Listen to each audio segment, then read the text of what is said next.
It's so easy to go into denial about peak oil because it changes everything. Every one of us has grown up during this unique historical period when we've had easy access to cheap energy and all of the things that cheap energy can do for us.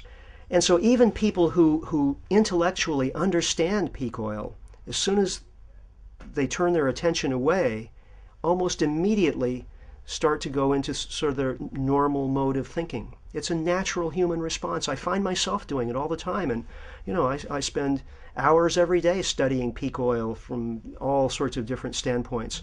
As soon as I turn my attention away, suddenly I'm in the normal world again, the so-called normal world, the consensus trance that we all live in on a daily basis. In the rich world, in the industrial world, in the English-speaking world, I see almost zero likelihood that the majority is going to actively embrace this anytime soon. But nonetheless, because of the geological imperative of this, something or other will happen, whether people like it or not. We are almost absolutely, totally dependent on oil for all of our activities. First of all, industry, of course, runs on oil. Everyone understands that. Agriculture, modern mechanized agriculture to feed the world, is heavily dependent on oil. If you look at transportation, again, it's obvious cars and planes run on oil, petroleum, gasoline. And of course, military capability. You cannot fight a war, as the Americans know, without oil. So every aspect of human existence is dependent on oil. And when we reach that point, when we get to maximum production, maximum supply capacity relative to demand, that is a very significant point, which many people think, including me, is without precedent in human history. Global oil production will peak. The global economy will be devastated by it. We'll see oil wars. Everything will change as a consequence. And yet people won't be talking about the oil peak. They'll be talking about the unemployment figures. They'll be talking about the high price of food. They'll be talking about the fact that you can't get on an airliner and travel anymore because all of the airline industry has collapsed. There are only a few carriers still in business and the tickets are astronomically expensive. They'll be talking about the latest war or terrorist incident. And they will have completely lost sight of the one event that caused all of those effects.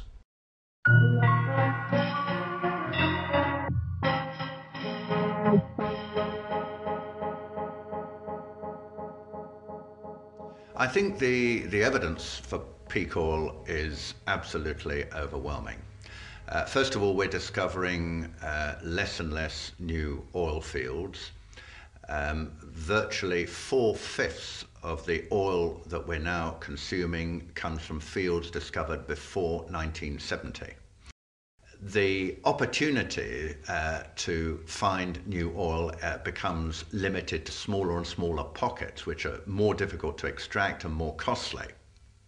We are now consuming each year 3 times more than the extra oil that we're discovering.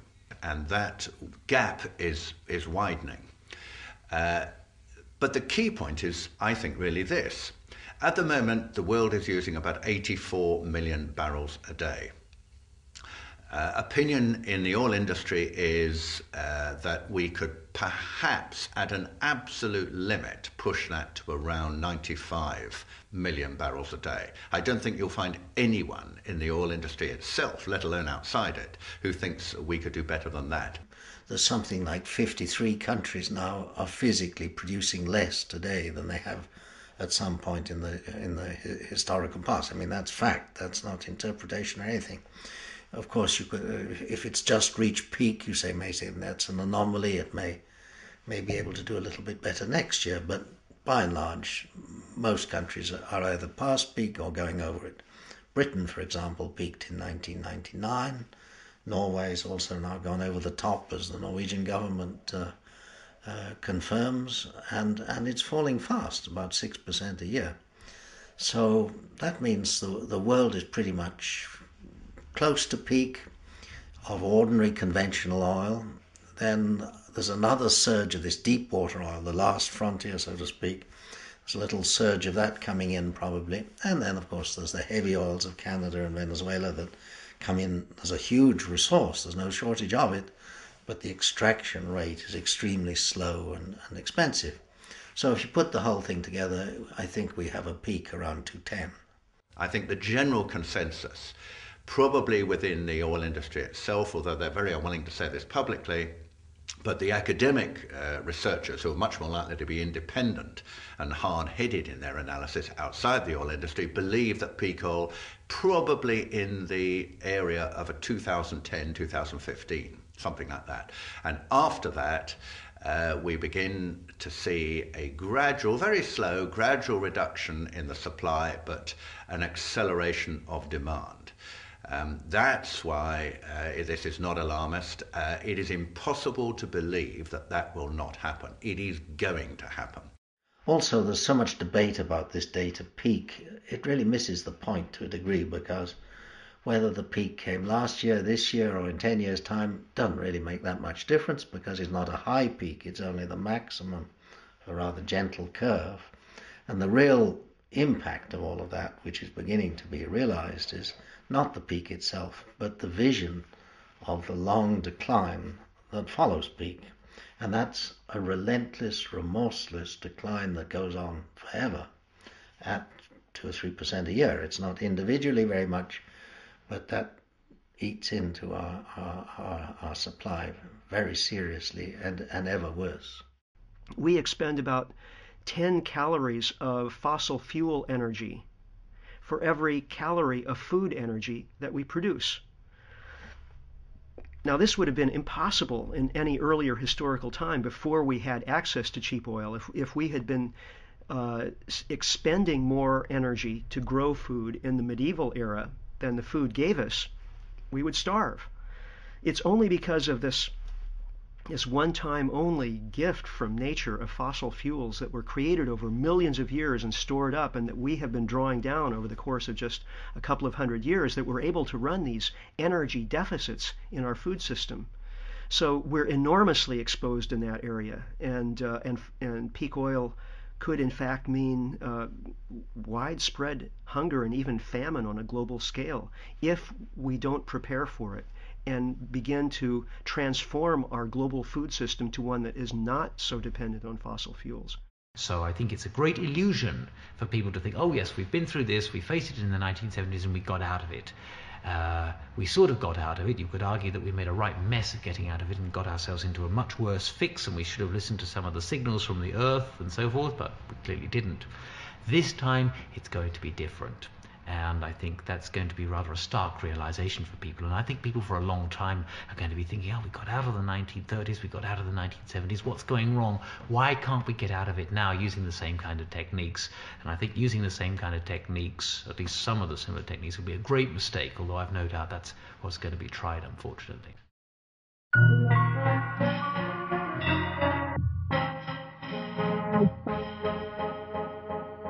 There's a very strong relationship between economic growth and energy growth, particularly between growth of electricity demand and also of oil demand. And one of the reasons is that as the economy grows, nearly always transport more stuff. People drive to more places, they fly to more places, more tourism, more everything. More food comes from far distant places. We're basically moving more molecules faster to more places in greater quantity. And all of this moving of molecules takes a great deal of energy, and most of that energy is oil. And this is where peak oil comes in, because the implication of peak oil is that oil prices are going to become more volatile, and that the average price of oil is going to remain structurally higher than it has in decades. And if that happens, then the economic value securing this American debt structure has got to be valued downwards by some factor. Let's call it X. And factor X is the thing that threatens the United States most. What happens if, especially your key energy feedstock, which is oil, what happens if that goes into decline? And it seems to many of us analyzing this that it's unavoidable, the conclusion is unavoidable, that economic contraction will be the result of this. I've not seen any convincing evidence that will not be so.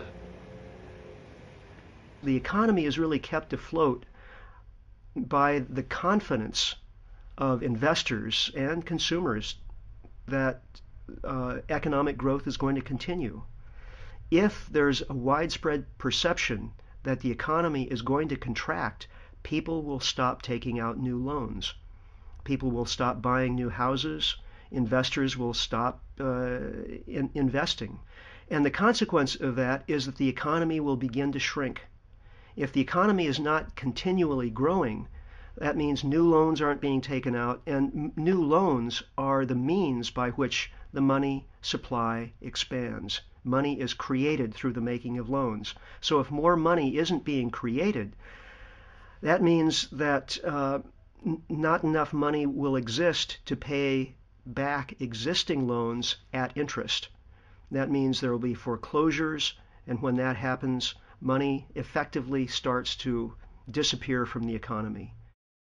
The decline itself is not really a serious crisis, but as the financial community wakes up that the growth is no longer possible, and this decline has not only started, but it's going on, it's not just a little downturn, it's a beginning of a new age, that this could cause quite a shock.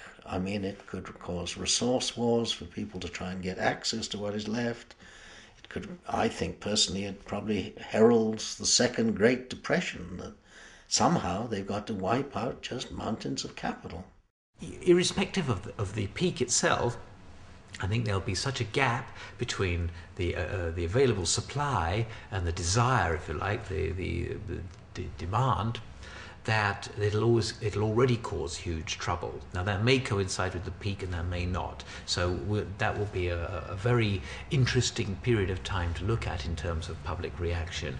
And I mean, once you start seeing gas lines, once you see petrol stations, gasoline stations running out of gasoline, once you start seeing trucks on American roads and on European roads just broken down and run out of diesel on the side of the road, not having made their deliveries, supermarket shelves going empty, once you start seeing that kind of thing, it's going to be very, very difficult for opinion leaders, for the media, for politicians, for corporate executives. It's going to be very difficult for them to spin a tale which explains that without actually admitting that actually the reason is that we're at peak oil and we're facing decline.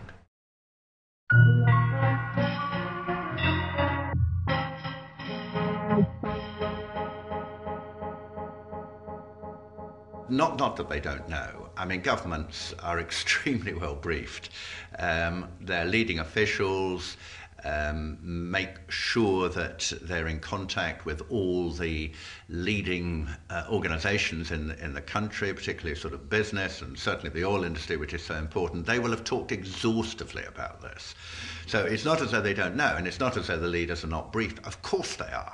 If you're a politician in a country that matters, and you say, I've got a concern about oil depletion, what's your next sentence? What do you say after that? You've essentially just said the world as you know it is going to end. End of, and that's all we have today. I mean, you really have to be able to follow up with some sense of some policy, some solution, because there really is no easy solution at hand. Politicians are really loath to get into the whole notion of depletion. You can't raise a problem unless you've got a solution at hand. I mean, that's kind of the rule of politics, unless you're criticizing your opponent, and so no one really wants to raise the notion of depletion.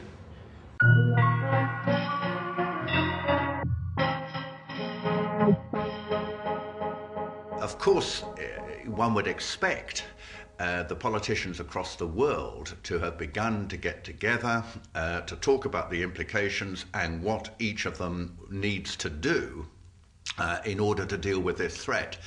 I suspect the reason that doesn't happen is because the United States, the far and away the most powerful country of the world, has decided that it doesn't want to convene an international conference to discuss how it's going to be shared out. What they have decided to do, pretty clearly from invading Iraq and trying to control oil from the Caspian Basin, which is the second largest repository of oil that is left in the world, is to try and monopolize for themselves the supply of this oil, because oil is power.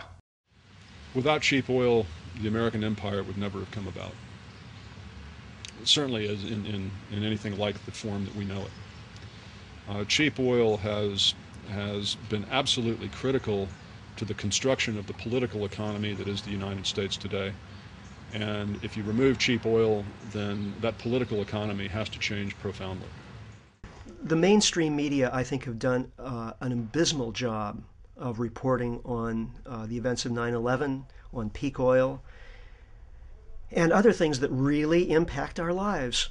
I mean, the average person knows much more about the personal habits of Brad Pitt than they know about peak oil and what's going to affect their life in the near future. I mean, if they don't have food to eat, if they don't have a job, that's something they need to know about beforehand. That's something they need to prepare for. And peak oil is the event of our lifetimes. It's going to dwarf anything that any of us has experienced in our lives up to this point.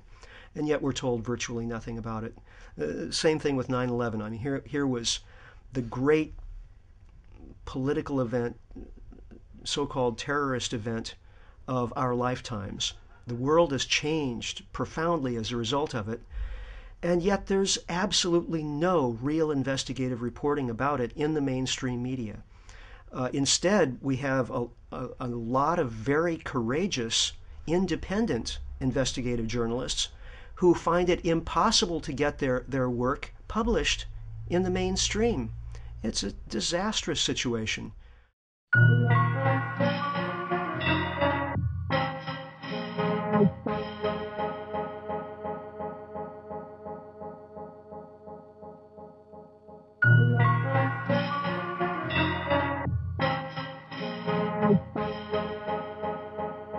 I personally believe that there is a deep relationship between the events of 9/11 and peak oil, but it's not something I can prove. There's a lot of circumstantial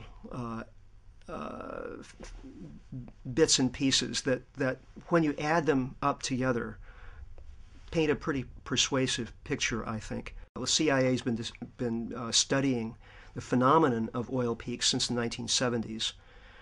And Dick Cheney, former CEO of Halliburton, the world's foremost oil services company, has talked about the difficulty that the oil industry will have in meeting demand by the end of the first decade of the 21st century. Now, what happened after 9/11? Well, of course, the U.S. invaded Afghanistan and used that occasion to build military bases throughout the region of Central Asia, which is the new oil production region. Lots of new oil discoveries there in, coincidentally, 2000 to 2001. And then to invade Iraq, one can't help but see a pattern here. It seems evident to me that that 9/11 was in effect a kind of pretext for the U.S. to expand its military hold on the two most important oil-producing regions of the planet. There are a number of elites, number of very influential policy advisors, a lot of people who went on to form part of the administration knew that peak oil was coming. They knew that they would not be able to survive peak oil without having this massive militarization of policy, and thirdly, that they needed to do that on the back of a drastic attack or perception of a threat in relation to the United States, and this is what 9/11 provided. In our work, the fundamental job that we do for people is in understanding what's really going on and trying to understand what is behind events and what is motivating people. That's different from passing judgment on it. We're not trying to make value judgments. We try to eschew value judgments as much as possible, as a matter of fact, in our consulting work. We are very interested in what really happened on 9/11, is the short answer. Well, you have four options to declare 9/11. One is it was a strike out of the blue. Nobody knew anything. It was the first version the American administration told the public. Then they knew a lot, but in different agencies, and the picture was so difficult to put together that they couldn't find out what was happening, what was in the future. And I think has broken down, but the administration is fighting on this line. The third option is they let it happen. They knew something, or they knew the whole story and let it happen because they could use it in order to bring about war against up to 60 states, as they said later on. And the fourth version is they organized it or were part of organizing it. And the way it happened is so strange, and the unwillingness of the administration to clear up all the environment is so strong that I've finally come to the belief that it must be a steered operation, covert operation.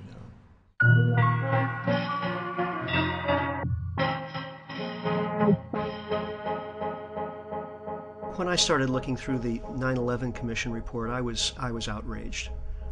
I mean, here was a book that had shot to the top of the bestseller lists, and Americans, millions of Americans, were looking to this report, this book, to tell them what actually happened on September 11th, 2001. And they were doing so under the assumption that there had been a clear, open inquiry into the events, that all of the relevant questions had been asked and evidence had been provided. And this clearly was not the case. Well, the Keane report on 9/11, which was finally set up, I think is not a serious examination of what happened and what the causes were. I say that, first of all, because clearly the Bush administration didn't want to do it. They resisted all the calls for an official inquiry for several months. And what actually finally persuaded them to do this was not the politicians in Congress. It was the families, the wives of those who were killed at 9/11. The first thing it does is name the 19 hijackers, the mostly Saudi nationals. But of course, we heard within days of the events that something like 5 or 6 of these people were still alive and well and living in the Middle East. Why wasn't this addressed in the 9/11 Commission report? Why weren't why wasn't there some inquiry as to who were the real hijackers, if in fact the people who had been identified were clearly not the right people? And on the day itself, which I think is the most significant evidence, the first plane hit at 8:46 a.m., the Southern Tower at about 9:05 a.m., the third plane hit the Pentagon at 9:38 a.m., They knew there was a hijack between 8:10 and 8:20 in the morning, let's say 8:15, so they knew half an hour before the first plane, 3/4 of an hour before the second plane, and an hour and a half before the third plane hit their targets. And not once in that time did they scramble a warplane to intercept. Now that is just staggering. When first of all they had Andrews Air Base, which is 10 miles west of Washington, with F-16s with a top speed of 1,500 miles an hour, they could have been over the scene within a minute or two. Why were none of them scrambled? Secondly, you might think, well, there was chaos, no one knew what to do, it was a catastrophe, but just standard operating procedure. When a plane is off course, fighter jets are notified. Fighter jets go out to see if the plane's having a problem or just, well, what the problem is, because the plane's obviously off course. And for the year before 9/11/01, fighter jets were called out on 67 occasions. So the question is, when we knew of at least 4 planes were off course. And there's words that it was even up to 11. But where were the fighter jets? They weren't there. Now, from our research, which people wouldn't know, we have now found out that there were 15 exercises going on that day involving all the fighter jets in the northeastern portion of the United States. What are the odds of that occurring? Like 0? I mean, or 100%. 100% they couldn't occur without a fix being in.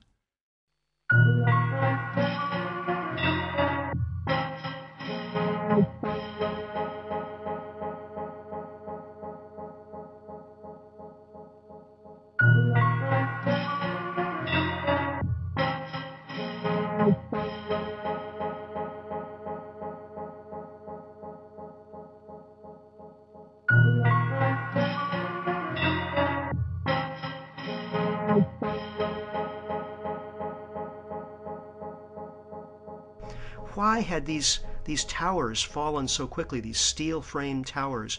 No steel-framed buildings had ever collapsed before because of fire. Why wasn't there a proper inquiry? I think something like $600,000 was spent to investigate why the Twin Towers collapsed. Meanwhile, something like $52 million were spent to investigate whether Bill Clinton had had an affair. This is absurd. There's been many fires in many buildings before and even after. And I think in Philadelphia, Pennsylvania, where I'm from, right outside of Philadelphia, there was the Meridian building fire and smoke throughout the building. Several firemen were killed in that fire. Building didn't fall down. Buildings don't fall down, never did before, never did after. A prime example is what occurred in February of 2005. A 45, 50-story building in Madrid, Spain, burned out of control, wildfires. It was on all the TV shows and networked. The building was totally gutted. Still stood afterwards. Still stood there. Taking it down, I witnessed it myself. They're taking it down now, steel beam by steel beam. Concrete and steel buildings do not fall down from fires. I know it's hard for people to believe, but it's our position that they came down because they were imploded or explosives occurred. Fact is, building number 7, across the street from the North and South Tower, had some fires in it, but no plane hit it. At 5:20 in the afternoon, the owner of the building, Larry Silverstein, receives a phone call from the fire department saying they can't put out the fire. So he said, pull the building. Pull the building means implode the building. I remember getting a call from the fire department commander telling me that they were not sure they were going to be able to contain the fire. And I said, we've had such terrible loss of life. Maybe the smartest thing to do is pull it. And they made that decision to pull, and then we watched the building collapse.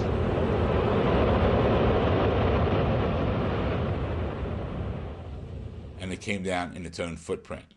That's significant because the North and South Tower also came down in their own footprint. That's also significant because the remnants of Building 7 was pulverized material. The remnants of the North and South Tower was pulverized material. In the basement of Building 7, they found molten steel at 1,500 degrees. In the basement of the North and South Tower, they found molten steel at 1,500 degrees. 1 and 1 still equal to as far as I'm concerned. And that's a fact that people can take a look at. When thermite is used to cut steel, it leaves behind molten iron. And two scientists, engineers who were at the World Trade Center in the weeks after 9/11 reported seeing massive amounts of molten iron. And I found out that there was pools of molten steel found in the basement of the World Trade Center when they finally scraped down to that level. So that indicates that temperatures of a very high degree were reached through the use of thermite. Now what happened is that the steel was taken, and the federal government oversaw this. There were 4 companies involved in the cleanup. They took the steel to a dump on Staten Island, and then it was promptly cut up and sent to places like Korea, China, and India, where it was promptly melted down. This is the largest destruction of evidence from a crime scene in history. I don't know how many people within governments have second thoughts. I think the Secret Services know quite well, and they have the professionals finding out that this can't happen like the American administration is telling the public. There are experts around which would agree with dissent. But to put it up and to bring it into the operational level for governments, it's very difficult because the American administration is fighting like hell against anybody who is doubting about their version of things. One can see the story just being massaged to where it's consistent with itself, not necessarily consistent with the facts or with previous testimony, but so that it's internally consistent, so that it becomes the new myth that Americans and the rest of the people around the world presumably believe about 9/11. In fact, we still do not know what happened that day. We don't know who was behind it. And that has enormous implications for our understanding of what's going on in the world today. The use of conspiracy theory as a derogatory, as an epithet almost, is something that propagandists have perfected over the decades, and it's a useful tool for eliminating articulate dissent and other points of view and information that might be inconvenient for a policy agenda. I think it's very much part of the political culture it's ingrained in us that the idea that our leaders could ever commit atrocities against our own civilians is so morally horrifying. We just can't believe it. And I think that this really goes back to the way our culture has developed over the years. The idea that Western civilization has ingrained in it certain moral categories that prevent us from doing any certain kinds of acts. People don't want to believe it occurred, but we have to go back in history. People in Germany didn't believe what was taking place in the 1930s and 1940s. Jewish people did not believe what was taking place throughout Europe.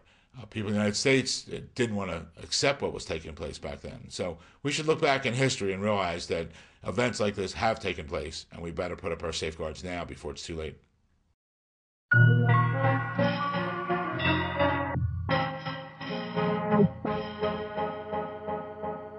A lot of the people in the anti-war movement want nothing to do with 9/11. Well, ladies and gentlemen, wake up. If you didn't have 9/11, you wouldn't have the wars in Afghanistan and Iraq. I think the main aim of the Bush administration is broken down or written down in the project of a new American century. They say we have to fight against at least 60 states harboring terrorism, mostly in the near where oil is situated or gas. In order to bring the support for this war, this is necessary to have this international new terrorism. Most of the planning for the war on terror preceded 9/11, and you can really see the extent to which there was a desperation on the part of government leaders in the West, not just in the United States, as regards the impending crisis posed by peak oil. There are a number of studies which show that they have been aware of the peak oil crisis for a while. So the idea was that American foreign policy would be reinvigorated with energy policy, and the two would be combined. And it mentions the Middle East, it mentions the Persian Gulf, and it mentions Iraq. This is very much not so much a war against terrorism. It's a war to secure control over distribution. And in that sense, it is absolutely no different whatsoever than the Rockefellers' move to control the North American oil industry in the late 19th century, which was not so much a move to control the pumping of oil and the extraction of oil. Rockefeller's genius was in seeing that if you could control distribution, you could control the industry. And the same is true today, extrapolated through the global market. And the advantage of an American takeover of Iraq is that you get immediately physical control of the second largest deposit of oil that is left. Secondly, you are on the doorstep if anything happens in Saudi. And by having American bases, which already exist, of course, in Saudi and in Kuwait, and if we now have a string of American bases, which is what I think will happen in Iraq, you then have control of the Middle East. But that is what it is really all about. And I think the Americans, in order to do this, in order to extend their power, in order to explain to the world something which is more acceptable and that the Americans want to control the rest of the oil that is left, they needed some kind of facade, some kind of explanation, some kind of rationale. And for that, the enemy, after the fall of Soviet Russia, with the collapse of the Berlin Wall in 1989, they needed a new enemy, and very conveniently, the Islamic threat became that new enemy. But the question we have to ask is, stepping back, how far have those people either been funded or trained by the CIA and MI6 in the past or even now? And how far the actions of the British and the Americans in the Middle East have created the circumstances in which people will become involved in those organizations? It's a clash of civilization. This is the theme which has been brought up in the beginning of the 90s.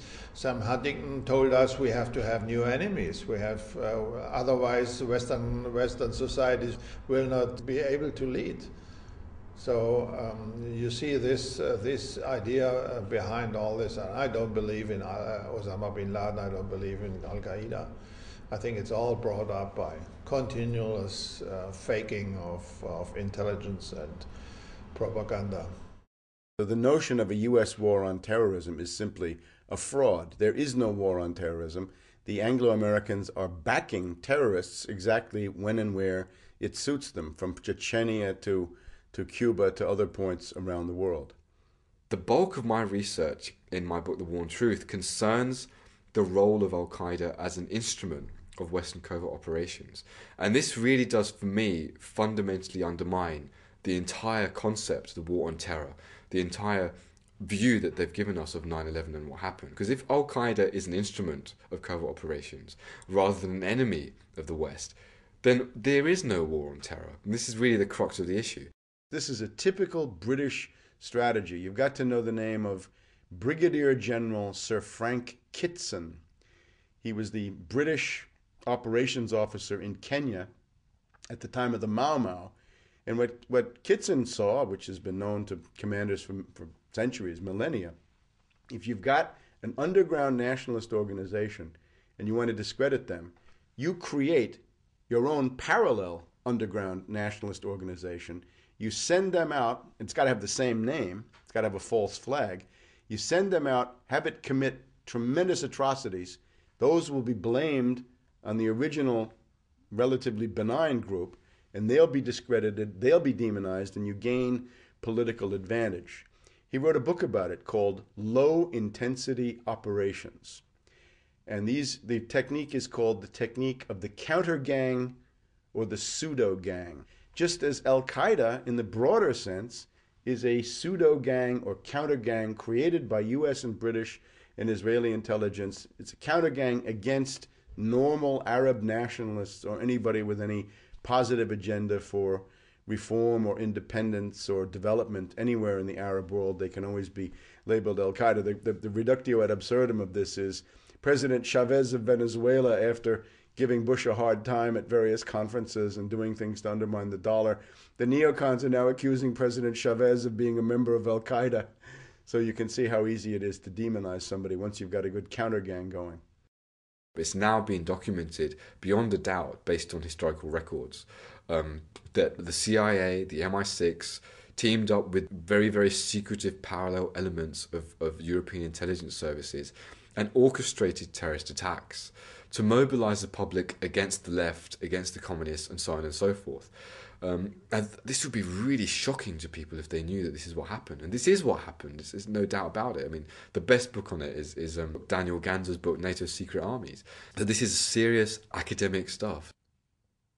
There's an oligarchical consensus in the United States, inspired by the neocons, inspired by Samuel Huntington and the rest of them, which is that without an enemy image, you cannot have an oligarchical society.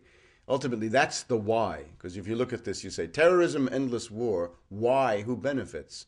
Those who benefit are the beneficiaries of the current system, financiers primarily.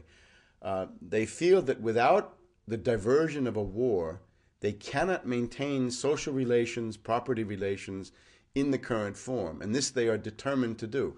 So they have manufactured, in a complete hysteria, a largely fictitious external enemy. You remember 1984 by George Orwell.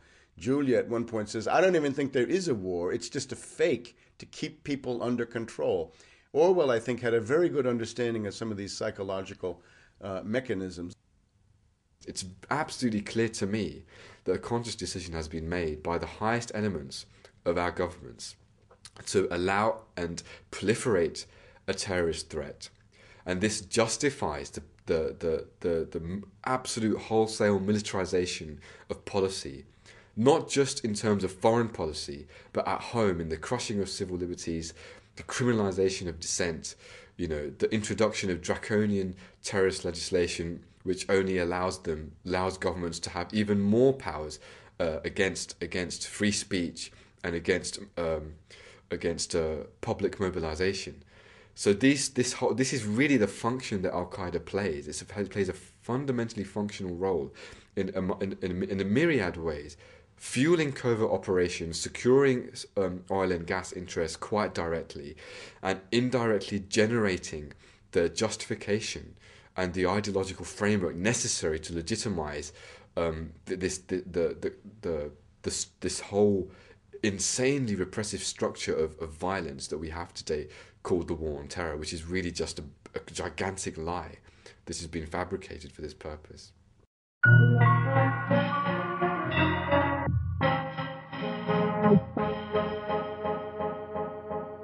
When the economic impacts of peak oil take hold, there's going to be very high unemployment.